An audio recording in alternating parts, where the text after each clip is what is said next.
બનાસકાંઠામાં વધુ એક દુષ્કર્મની ઘટના। દાંતીવાડામાં અપહરણ બાદ દુષ્કર્મ। બે શખ્સોએ ગાડીમાં અપહરણ કર્યું હતું। યુવતી પર કારમાં સામૂહિક દુષ્કર્મ ગુજારવામાં આવ્યો। દૂધ ભરાવીને ઘરે જતી યુવતીનું અપહરણ કરાયું। દુષ્કર્મ બાદ ગઢ નજીક યુવતીને છોડી ફરાર। યુવતીએ પેટ્રોલ પંપ પરથી પરિવારને જાણ કરી। પોલીસે અજાણ્યા શખ્સો વિરુદ્ધ ફરિયાદ દાખલ કરી છે। દૂધ ભરાવીને ઘરે જઈ રહી હતી યુવતી અને તે દરમિયાન જ તેનું અપહરણ કરવામાં આવ્યું। પાટણ બાળ તસ્કરી કેસમાં વધુ એકની અટકાયત। સાંઈ કૃપા હોસ્પિટલનું મેનેજમેન્ટ કરનારની અટકાયત કરાઈ। મેનેજમેન્ટ કરનાર અમરત ચૌધરીની અટકાયત। બોગસ ડોક્યુમેન્ટ બનાવ્યા હોવાનું સામે આવ્યું। એસઓજી પોલીસે અમરત ચૌધરીની અટકાયત કરી વધુ પૂછપરછ હાથ ધરી છે। રાધનપુર પાલિકામાંથી પ્રથમ બાળકનું જન્મ પ્રમાણપત્ર નીકળ્યું હતું। સંવાદદાતા અશરફ જોડાઈ ગયા છે વધુ જાણકારી સાથે। વધુ જાણકારી લઈશું, પરંતુ મહત્વપૂર્ણ સમાચાર મહારાષ્ટ્રથી પ્રાપ્ત થઈ રહ્યા છે।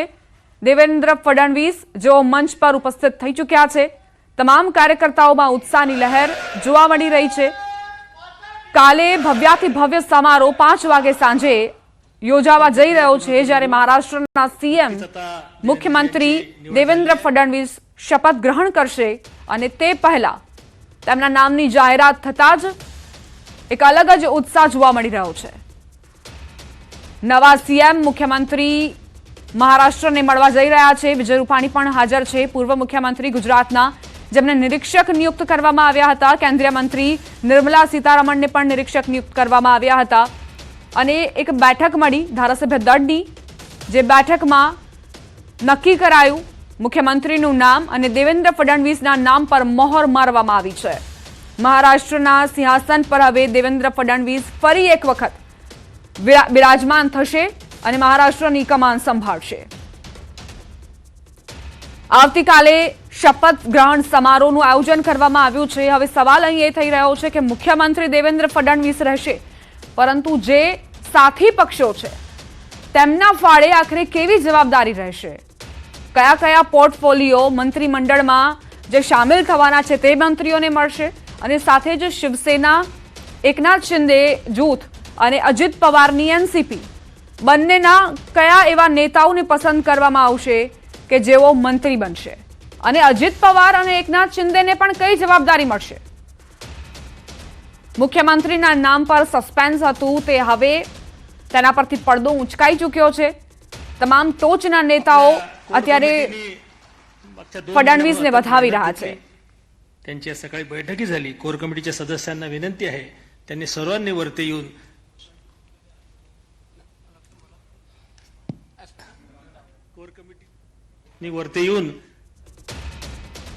મહારાષ્ટ્રના નવા મુખ્યમંત્રી દેવેન્દ્ર ફડણવીસ, જેમને ફરી એક વખત જવાબદારી પાર્ટીએ સોંપી છે। દેવેન્દ્ર ફડણવીસે ખૂબ જ સારી રીતે લોકસભા દરમિયાન પણ પ્રચાર કર્યો, એડી ચોટીનું જોર લગાવ્યું અને વિધાનસભા વખતે તેમની જ મહેનત રંગ લાવી કે પાર્ટી ભાજપ સૌથી મોટી પાર્ટી બનીને ઉભરી।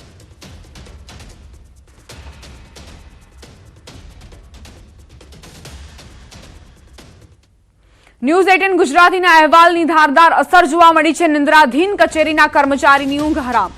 ન્યૂઝ 18 ગુજરાતીના અહેવાલ બાદ તપાસ। પીજીવીસીએલના આસિસ્ટન્ટ એન્જિનિયરનું નિવેદન, ખાતાકીય તપાસ ચલાવવામાં આવી રહી છે। ગેરરીતિ સામે આવશે તો પગલાં લેવાશે।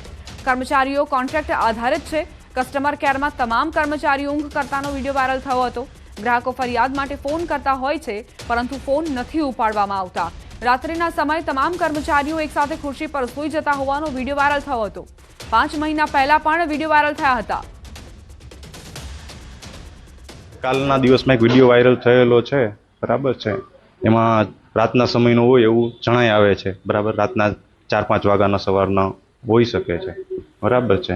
અને આ સેન્ટર ઉપર છે ને ગ્રાહકની કમ્પ્લેન રિસીવ કરવામાં આવે છે અને જે તે સબ ડિવિઝન એને સોલ્વ કરવા માટે અહીંથી આપવામાં આવે છે। ના, એ પ્રાઇવેટ કંપનીના કર્મચારીઓ છે। એજન્સી સામે કાર્યવાહી કરવામાં આવશે। શું કરી શકે એના માટે તો હું છું નહીં સક્ષમ અધિકારી કે જેમને કહી શકું। હા હા, ઉચ્ચ અધિકારી સાથે વાત થઈ છે, એની યારે આજે ડિસ્કશન કરવાનું છે, બરાબર છે। અને એમડી મેડમ પાસે રિપોર્ટ માંગ્યો છે એના માટે। રાજકોટના ધોરાજીમાં નાની પરબડી ગામે સીમ વિસ્તારમાંથી એક યુવકનો મૃતદેહ મળતા ચકચાર મચી। આ યુવકને ગળે ફાંસો આપી હત્યા કરાઈ। મૃતદેહ મંદિર પાસે મૂકી દીધાનું સામે આવ્યું। આ મામલે પોલીસને જાણ કરાઈ છે। આ યુવકની હત્યા થઈ છે કે અન્ય કારણોસર મોત થયું છે તે મામલે પોલીસે તપાસ હાથ ધરી। જોકે પરિવારજનોનું કહેવું છે કે યુવકની હત્યા કરાઈ છે અને જ્યાં સુધી હત્યા કરનાર ઝડપાશે નહીં ત્યાં સુધી મૃતદેહનો સ્વીકાર નહીં કરે તેમ જણાવ્યું।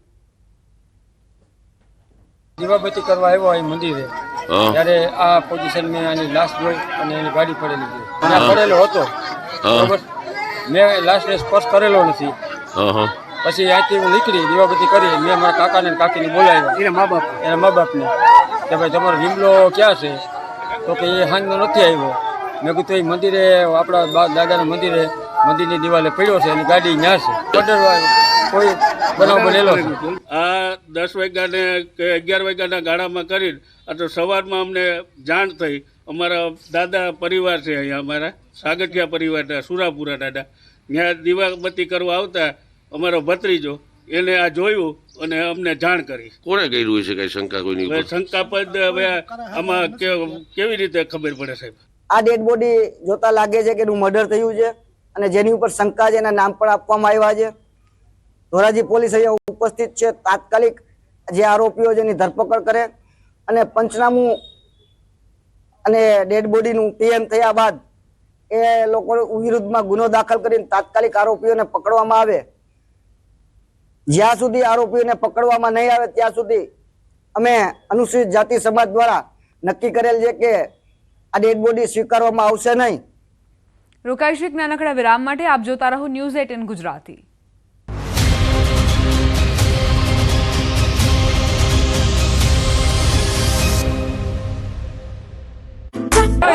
આંખમાં આંસુ, દિલમાં દર્દ, તંત્ર સામે આક્રોશ અને ચિંતાનું ફાટેલું આગ। દ્રશ્યો છે અંકલેશ્વરના। અંકલેશ્વર જીઆઈડીસીની ડેટોક્સ ઇન્ડિયામાં પ્રચંડ ધડાકા સાથે બ્લાસ્ટ થતા 4 લોકોના મોત થતા પરિવારજનો હિબકે ચઢ્યા। કોણ કોને શાંત રાખે તેવા દ્રશ્યો સર્જાયા।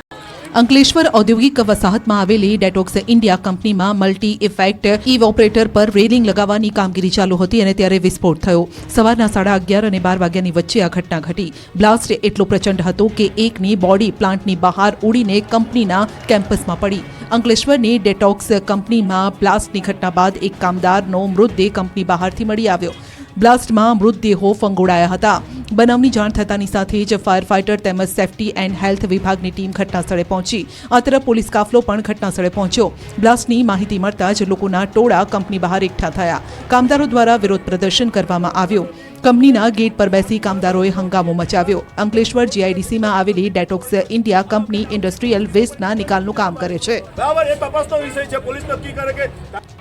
ડેડિયાપાડાના ધારાસભ્ય ચેતર વસાવાએ 13 કિલોમીટરની પદયાત્રા યોજીને વિરોધ પ્રદર્શન કર્યું। ભરૂચ જિલ્લામાં ગેરકાયદે રેત ખનન, બિસ્માર રસ્તાઓ અને રોજગારીની માંગ સાથે રાજપારડીથી ઝઘડિયા સુધી 13 કિલોમીટરની પદયાત્રા યોજી, જેમાં મોટી સંખ્યા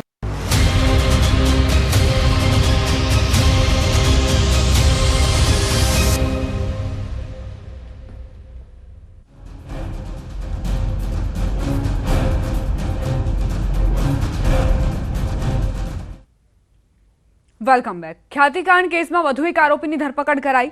ફરાર ડોક્ટર સંજય પટોડિયાની ધરપકડ કરાઈ છે। સંજય પટોડિયા ખ્યાતિ હોસ્પિટલમાં ડિરેક્ટર હતો। ખ્યાતિકાંડમાં અત્યાર સુધીમાં કુલ 7 આરોપી પકડાયા। આ કેસમાં હજુ 2 આરોપીઓ પકડથી દૂર છે, જેમાં કાર્તિક પટેલ અને રાજશ્રી કોઠારી પકડથી દૂર છે।